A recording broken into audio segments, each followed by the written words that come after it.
Hello everyone, मैं ज्योति पारिक और आपका हमारे महाविद्यालय श्रीमती मोहरी देवी तापड़िया कन्या महाविद्यालय के इस यूट्यूब चैनल पर एक बार फिर से स्वागत है। लास्ट वीडियो में हम अपने बीए फर्स्ट ईयर के भौतिक भूगोल के अंतर्गत हम नदी के कार्य के बारे में पढ़ रहे थे और जिसमें हमने नदी के कार्यों को दो भागों में बांटा था। एक था अपरदनात्मक कार्य और दूसरे थे निक्षेपणात्मक कार्य। तो हम अपरदनात्मक कार्यों के बारे में पढ़ रहे थे और हम इसी सीरीज़ में आगे बढ़ते हैं और हमारा अगला जो अपरदनात्मक कार्य है नदी का वो है संरचनात्मक सोपान। संरचनात्मक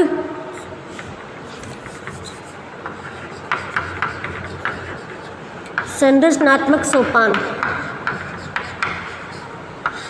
तो देखिए, नदी का संरचनात्मक सोपान भी एक नदी का अपरदनात्मक कार्य है और इसका जो निर्माण है वो इस प्रकार से होता है कि देखिए, जब नदी या अपने प्रवाहित जो अपना जो निश्चित मार्ग है उस निश्चित मार्ग में नदी प्रवाहित होती है, नदी बहती है, तो इसके मार्ग में देखिए कहीं तो कुछ कठोर चट्टानें आती है और कहीं पे कोमल चट्टानें इसके मार्ग में आती है। कहीं आती है कठोर चट्टानें जो आसानी से टूट नहीं पाती है और कहीं इसके मार्ग में कोमल चट्टानें आती हैं जो आसानी से टूट जाती है, कोमल चट्टानें। ठीक है, तो जब ये जो कठोर चट्टानें हैं वो आसानी से टूट जाती है और जो कोमल चट्टानें हैं वो टूट नहीं पाती है। तो इस तरीके से भी एक स्थलाकृति का निर्माण होता है। जैसे मान लीजिए इस प्रकार से, ठीक है, इस प्रकार से जैसे ये कोमल चट्टानें हैं जो आसानी से टूट जाती हैं,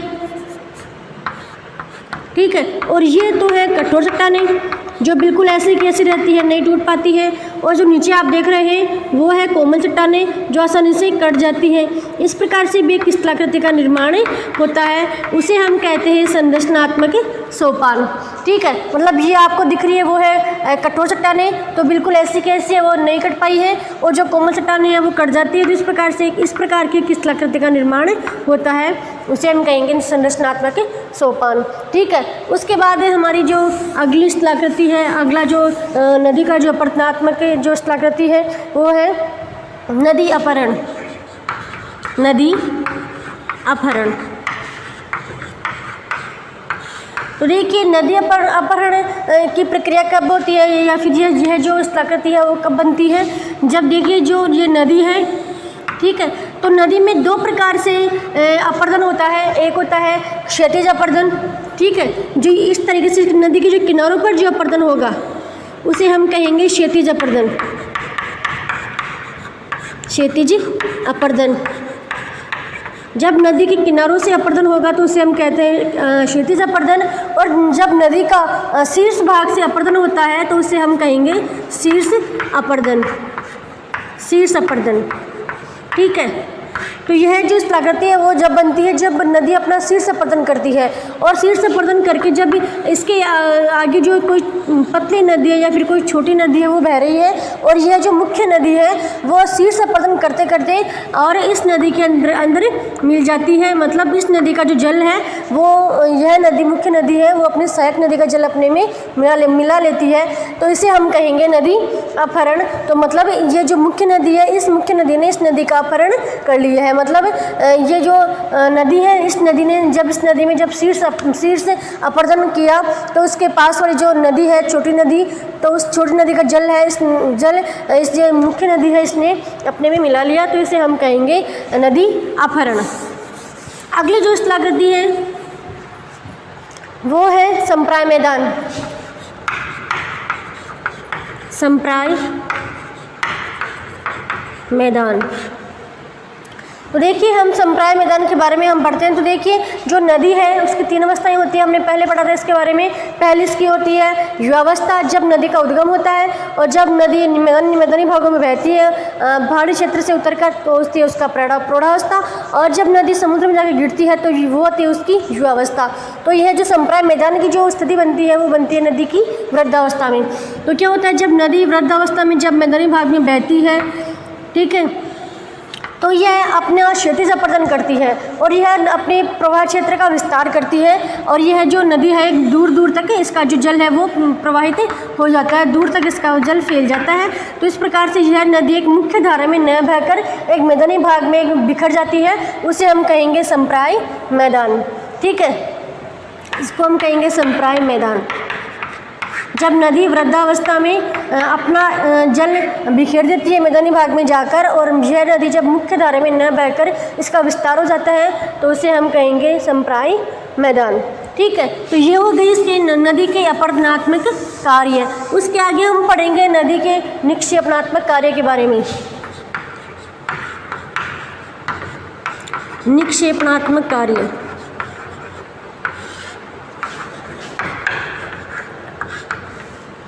तो देखिए अपर्दन और निक्षेपण के बारे में हम पहले भी बात कर चुके हैं, और मैं आपको एक बार फिर से बता रही हूँ कि निक्षेपण का अर्थ होता है जमाव।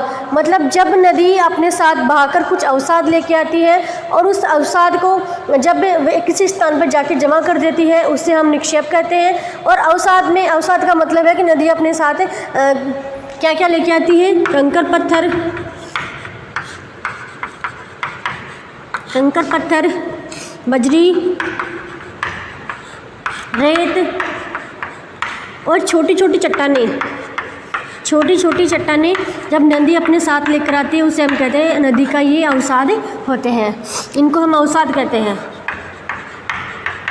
ठीक है, तो मतलब नदी अपने साथ जब अवसाद को बहाकर लाती है और किसी स्थान पर जाकर जमा कर देती है उसे हम कहते हैं निक्षेपण।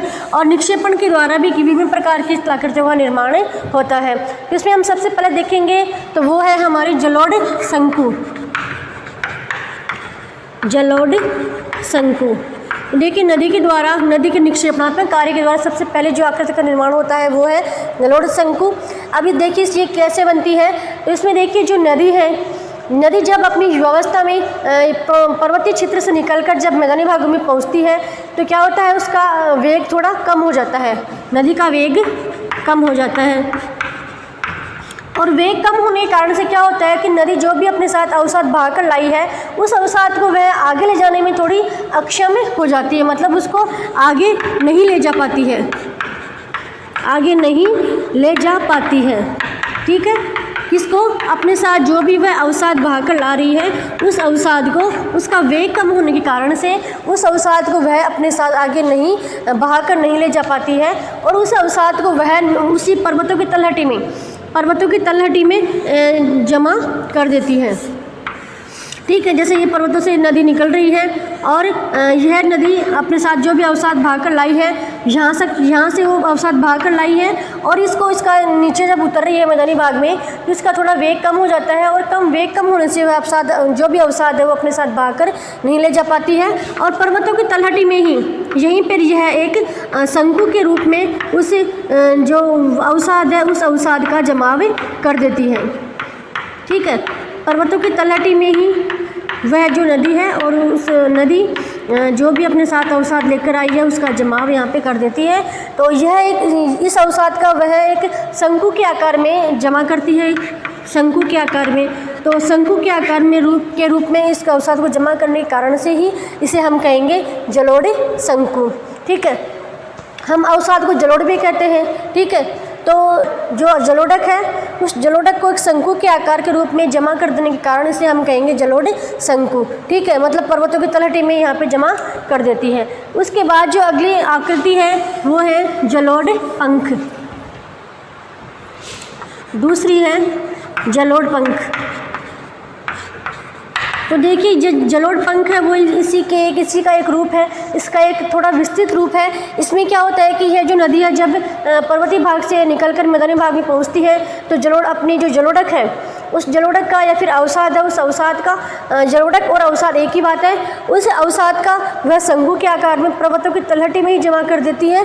लेकिन जलोढ़ पंख में क्या होता है कि इसमें थोड़ा इसका विस्तार होता है और नदी है वो कुछ एक नीचे जाकर या मतलब मैदानी भाग में जाकर एक बड़े पंख के आकार के रूप में, एक बड़े जो पक्षी के पंख होते हैं उन पंख के आकार के रूप में जब जो नदी है और अवसाद को जमा करती है। ठीक है, इसीलिए इसको हम कहेंगे जलोढ़ पंख। ठीक है, इसको हम कहेंगे जलोढ़ पंख। मतलब ये है जो जलोढ़ शंकु का थोड़ा विस्तृत रूप है। इसमें नदी मैदानी भाग में जब पहुंचती है तो वह अपने जलोढ़क को एक पक्षियों के पंख के आकार के रूप में जमा कर देती है, उसे हम कहते हैं जलोढ़ पंख। ठीक है, अगली हमारी जो आकृति है वह है प्राकृतिक तटबंध। प्राकृतिक तटबंध।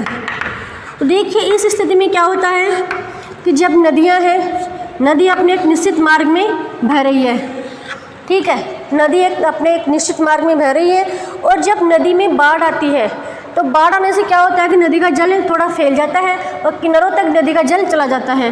तो नदी का जो जल है, यह जो नदी का निश्चित मार्ग है उससे कुछ बाहर निकल जाता है या फिर किनारों तक उसका जल चला जाता है, ठीक है।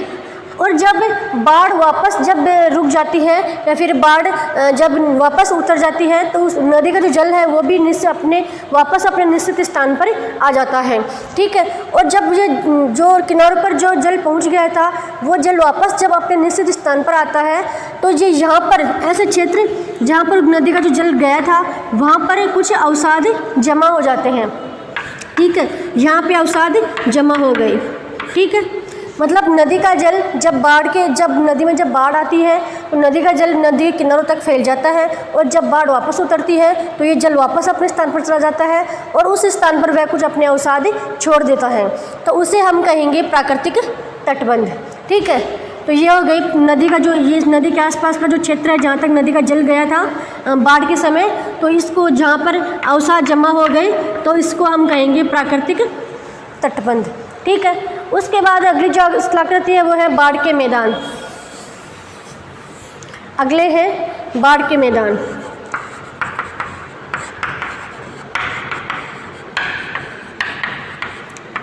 तो देखिए बाढ़ के मैदान में क्या होता है, यह जो नदी है अभी एक निश्चित मार्ग में बह रही है, और जब नदी में बाढ़ आती है तो इसका जो जल है जब मैदानी भागों में, मतलब ये जो बाढ़ के मैदान बनते हैं उस नदी की वृद्धावस्था में, ठीक है। जब नदी का जो वृद्धावस्था होती है उस समय नदी जब मैदानी भागों में पहुंचती है तो उस समय क्या होता है कि जो नदी में जो बाढ़ आती है तो उस समय नदी का जो पानी है वो बहुत दूर तक फैल जाता है, ठीक है, वो बहुत दूर तक फैल जाता है। और यह जो स्थलाकृति एक प्राकृतिक तटबंध का एक विस्तृत रूप है। प्राकृतिक तटबंध में क्या होता है कि केवल नदी के किनारों तक जल फैलता है, और बाढ़ के मैदानों में क्या होता है कि बहुत दूर तक नदी का जल पहुंच जाता है, ठीक है। तो ये एक प्रकार से एक नदी की मुख्य निश्चित धारा नहीं होती है, मतलब हर तरफ नदी का जल फैल जाता है, तो उससे क्या होता है कि बाढ़ के मैदानों का निर्माण होता है, ठीक है। उसके बाद अगली जो स्थलाकृति है वो है डेल्टा।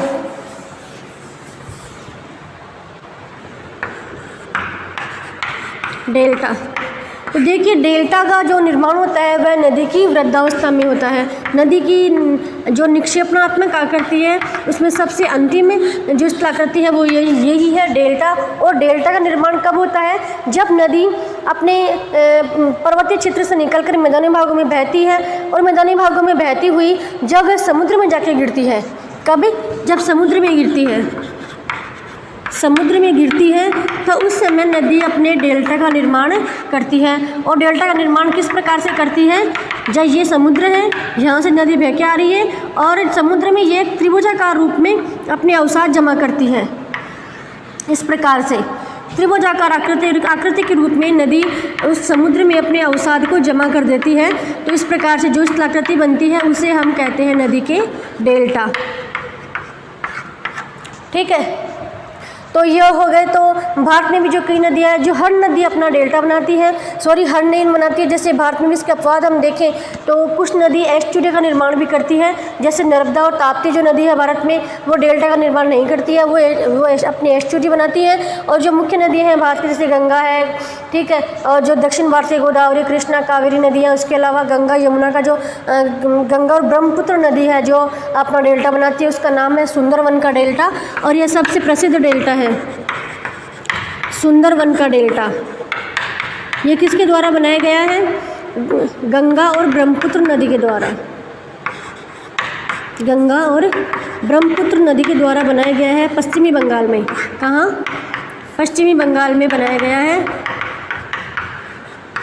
यह विश्व का सबसे बड़ा डेल्टा है, ठीक है। ये क्वेश्चन बहुत इंपॉर्टेंट क्वेश्चन होते हैं, ऐसे क्वेश्चन आपके एग्जाम में पूछे जा सकते हैं कि सुंदरवन का डेल्टा किस नदी के द्वारा बनाया गया है, तो किसके द्वारा, गंगा और ब्रह्मपुत्र नदी के द्वारा बनाया गया है। कहाँ पर, पश्चिमी बंगाल में, ठीक है, जहाँ पे मैंग्रोव वनस्पति भी पाई जाती है। ठीक है, तो आज की वीडियो में हमने अपरदनात्मक और निक्षेपणात्मक स्थलाकृति के बारे में पढ़ लिया है, और नेक्स्ट वीडियो में हम जो जल के द्वारा बनाए गए जो अपरदनात्मक और निक्षेपणात्मक जो स्थलाकृतियाँ हैं उनके बारे में हम पढ़ेंगे। तब तक के लिए धन्यवाद।